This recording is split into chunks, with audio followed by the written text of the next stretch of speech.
Halo, selamat pagi. Assalamualaikum warahmatullahi wabarakatuh. Perkenalkan, nama saya Dewi Masyiroh, nomor induk mahasiswa 20203101. Di sini saya dari program studi agribisnis Fakultas Pertanian Universitas Tribhuwana Tunggadewi Malang. Di sini saya akan memenuhi tugas UAS mata kuliah riset operasi dengan judul analisis jaringan. Baik, di sini saya akan menjelaskan tentunya terkait dengan beberapa aspek yang ada di dalam analisis jaringan. Dalam analisis jaringan itu terdapat metode CPM. Apa itu CPM? Yaitu sebuah metode dengan teknis jaringan dengan menggunakan garis atau garis edar kritis dengan CPM. Jumlah waktu yang dibutuhkan untuk menyelesaikan proyek dapat diketahui dengan pasti.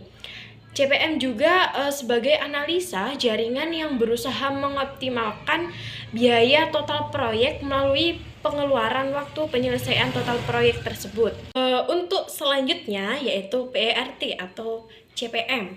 Nah, dalam rangkaian CPM, rangkaian PRT dan CPM mengikuti 6 langkah atau mengikuti beberapa langkah karena dari beberapa sumber itu tidak semestinya harus 6 langkah dasar. Salah satunya diantaranya yang pertama mendefinisikan proyek sebagai penyimpanan struktur pecahan kerja. Yang kedua, membangun hubungan antara kegiatan, memutuskan kegiatan mana yang harus lebih diutamakan atau didahulukan dan mana yang harus diikut sertakan atau diikutkan. Kemudian yang ketiga, menggambarkan jaringan yang menghubungkan ke seluruh bagian dalam rangka kegiatan baik dalam CPM maupun di dalam metode yang digunakan. Nah, sebagai contohnya, teman-teman bisa melihat ada di kanan kiri saya sebagai contoh terkait dengan penerapan dari beberapa metode CPM.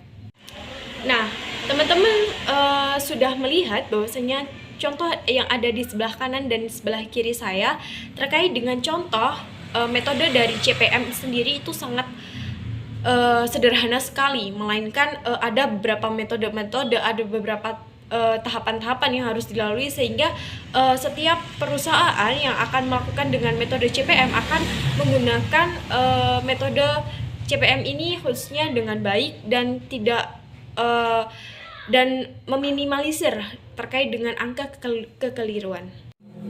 Oke, baik. Yang berikutnya terkait dengan kita masih berbicara terkait dengan seputar CPM atau CPM, yaitu teknik CPM sendiri itu menggambarkan suatu proyek dalam bentuk new work dengan komponen aktivitas yang ada di dalamnya.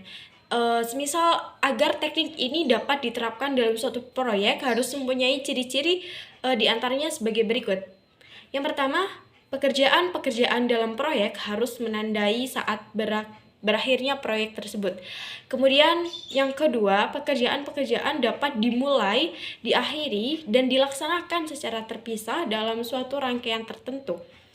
Yang ketiga, pekerjaan-pekerjaan dapat diatur menurut sesuatu rangkaian tertentu yang sudah diputuskan atau disepakati oleh sebuah perusahaan tersebut.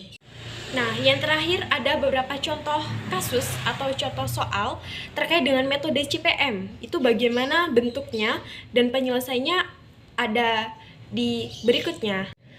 Baik, sekian presentasi dari saya. Apabila saya ada salah kata, saya mohon maaf, saya akhiri. Wassalamualaikum warahmatullahi wabarakatuh. Selamat pagi.